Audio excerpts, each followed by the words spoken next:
guys, I'm Cara. Welcome back to my channel. As most of you will already know, I have a 27-month-old toddler called Ben, and today I'm going to be sharing 10 of his favourite books. All of these books are storybooks. I have made a video in the past about books which have really supported his language development, and I will link that above and below in case you want to check that one out too. I'll also link all of the books that I talk about today below. But let's get started with his favourite storybooks.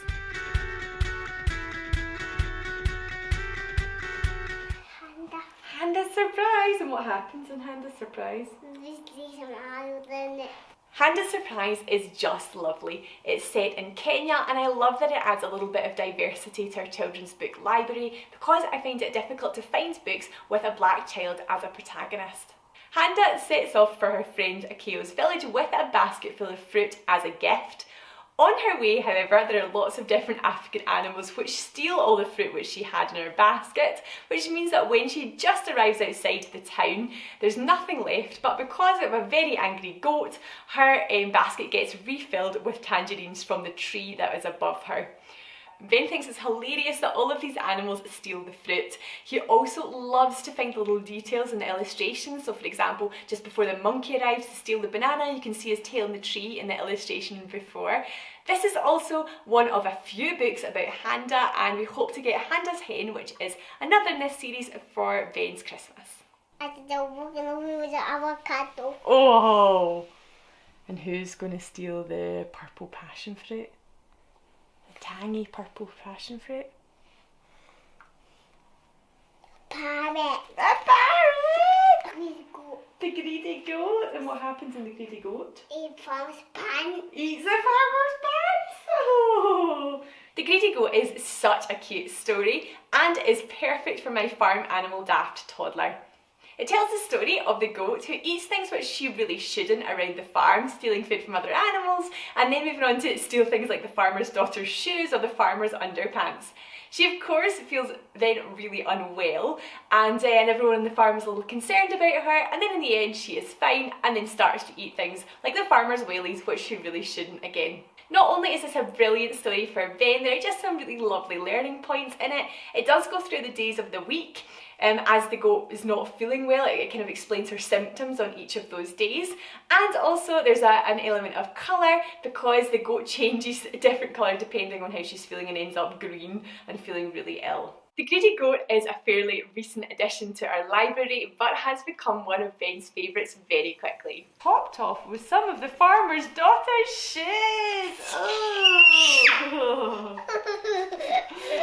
Can you eat shoes? No. I'm not the greedy goat. You're not the greedy goat, you're right. Christopher Nibble. What is it? Christopher Nibble. Christopher Nibble! Christopher Nibble is actually probably my favourite story, and it tells the story of Dandyville, the town where they have run out of the guinea pig's favourite treats, dandelions. Christopher, however, finds the last dandelion in their town outside his window and decides that instead of eating it, he's going to look after it. He goes to the library, gets information on how to look after dandelions, and waits till it sprouts seeds so that he can then go and regrow dandelions all over Dandyville. I think this is a brilliant story about delayed gratification, that he wants to wait and for to have like never-ending dandelions instead of just enjoying that dandelion there and then, which I think is just such a nice thing to introduce toddlers to. It's also just so hilarious. So for example, the final dandelions are being auctioned off on internet sites for extraordinary amounts of money, and I just think it is such a nice story which really appeals to 2-year-olds.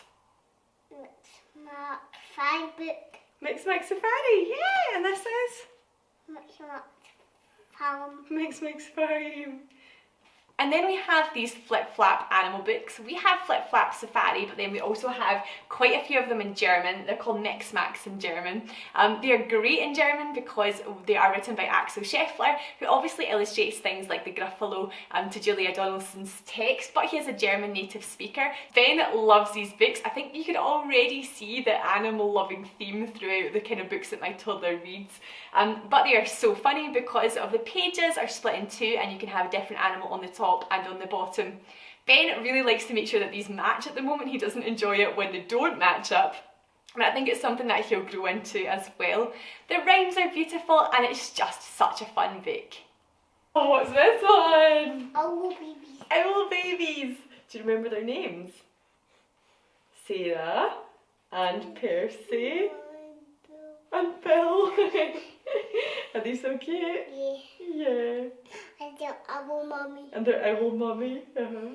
Owl Babies is a really simple story. It is the story of these three little owls who wake up in the middle of the night and their owl mummy isn't there. They know that she's probably just gone out to get them food and that she will come back, but as the night goes on they get gradually more concerned. And of course she does come back. This one has been particularly good at supporting Ben a little bit through a bit of separation anxiety. So I have started working again and I'm not with him as much as I was during lockdown. So it's been a nice way to let him know that mummy always does come back through the story of these little owls. She'll be back, said Sarah. Back soon, said Percy. What's this one? Hulabaloo. Farmyard Hulabaloo. Yeah, and what's the one you've got? Rumble in the jungle. Rumble in the Jungle. These stories are part of a larger series. We have Rumble in the Jungle and Farmyard Hulabaloo, but there are a few others that we've actually put on Ben's Christmas list, things like Commotion in the Ocean and Mad About Mini Beasts, which follow the kind of similar pattern. They're just lots of like individual little poems about different animals, and Ben is just fascinated by them. We read these books again and again. Ben, now to be fair, knows most of the little mini poems off by heart because he just loves them. Again, this is great for any toddlers that are as daft about animals as mine is. Cock-a-doodle-doo. I'm the Maclary shall be doing you. Cock-a-doodle-doo. Maclary set. Harry Maclary set, is that your favourite? Yeah. And what's that? This one's Harry Maclary Rump is at the vet. Oh, what happens in this one? There's cockatoo. The- And the cockatoo. The cockatoo. Does it pull a hair out of Harry Maclary's tail? Yeah. And what happens in Harry Maclary set? He's run away. He ran away. He runs away. I have mentioned the Harry Maclary series previously when I was talking about books that have had a big impact on Ben's language acquisition, and I love the fact that the language in these is really intelligent and quite advanced, but the rhyming is just beautiful. However, I wanted to mention the ones that Ben has been particularly loving because I feel like these are just a hit with all ages. Harry Maclary Sit is his favourite at the moment. That is a story of the Harry Maclary and his friends who all escape from their owners, and they run around causing havoc, chasing ducks, trampling flower beds before they end up having a huge splash in the pond. And Rumpus at the Vet tells the story of a cockatoo who tweaks their hair from Harry Maclary's tail, which means that there starts to be absolute chaos in the vet's waiting room. It is really funny and Ben loves spotting all the animals. Can he find the little mice that have run away? Can he find the budgies flying around? It is great. Like I said, there are so many books in the Harry Maclary series. I think you can see here just quite how many Harry Maclary books we have, and they are all wonderful.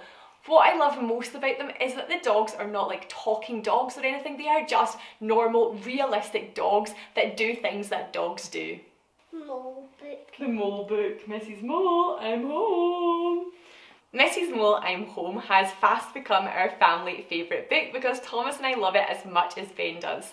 It tells the story of Morris, who has lost his glasses. They're actually on his head, but he decides to try and find his way home anyway and accidentally burrows his way into lots of different family homes of other animals before he finally smells worm noodles and finds his way back to his family.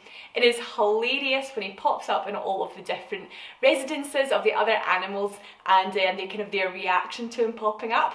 Ben also loves the fact it's got a lot of repetition because he burrows off and he pops up in lots of these different places.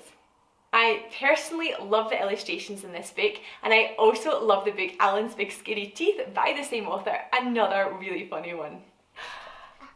Pop. I'm home, my gorgeous family. Gosh, it's chilly in here. No, there's Antarctica. Now they're in Antarctica, yeah. Let's get the fire on, said Morris. No, there's Antarctica. There's Antarctica, yeah. Who lives in Antarctica? The penguin. The penguins. I think I saw it was some small book. I think I saw it was a small book. How to Catch a Star is a small book, yeah. Another favourite is How to Catch a Star. It's by Oliver Jeffers. The illustrations are beautiful, and in fact they are across all of his children's books. This one is the story of a little boy who really wants to catch a star and be friends with it, and it shows him trying to do it and then finally finding one on the beach, which leaves it really open to imagination. Is it a falling star? Is it a starfish? It is just a beautiful story. This one has actually encouraged Ben to do so much imaginative play. He's been hanging off his bed trying to catch a star in the ocean. He has been trying to catch them out the sky, and I just think it's such a beautiful concept. What are these books? Katie Morag. Katie Morag's? What's that happens in this one? Katie Morag and two grannies in that one. Yes, Katie Morag and the two grannies in that one. And what's in that little one? What's that one? Tiresome Ted. Tiresome Ted? Katie Morag and the Tiresome Ted. Where's Katie Morag? Where's Katie Morag? There. Oh, so she is. She on the back of her granny's tractor. And finally, we have a little Scottish addition to my recommendations, and that is the Katie Morag stories. So these ones definitely have a little bit more text and are potentially aimed at slightly older children, but Ben is just fascinated by them. These tell the stories of Katie Morag and all of her adventures living in the post office on the Isle of Stray. Ben loves this one in particular because it's all about a sheep show, and they go to get their granny's sheep ready for the show and find her in a boggy loch and have to clean her and actually use some of their grandma's hair whitener to make sure she's shining white, and of course wins the show. They are just so relatable because they're again set in real life. I do, however, have a few issues with Mrs. McCall and her parenting style in these books, and sometimes I kind of change what they're saying. For example, in Katie Morag and the Tiresome Ted, she gets a new sibling, and I feel like her parents are not very supportive to her and helping her work through some things that she's going through, but that's more my issue with it than actually Ben's, because he just loves the stories. I also know that these are stories that Ben will really grow into and love for years to come. Just like Harry Maclary, there are lots in the series, and we can kind of gradually add to our library of this series as well. As you might have noticed from my backdrop today, I do have a little bit of an obsession with books, but it's something that I just feel you can never have too many of. We spend a lot of our days reading. Ben is so happy just sitting listening to book after book, and it's had such a great impact on his development of language. In addition to the books I've shared today, we do love some of the classics, things like The Hungry Caterpillar, The Tiger Who Came to Tea, some of the beautiful Julia Donaldson books like Monkey Puzzle, The Gruffalo Zog. I'd also love to know if you have any recommendations for me, books that your little ones are loving, because Christmas is coming up and I am definitely planning on adding a few more books to Ben's library. If you've enjoyed today's video, please think about hitting subscribe. I make a video about being a toddler parent every single week, and I'd love to have you as a regular viewer. Thank you for joining me, and I hope you'll join me again soon. Bye bye!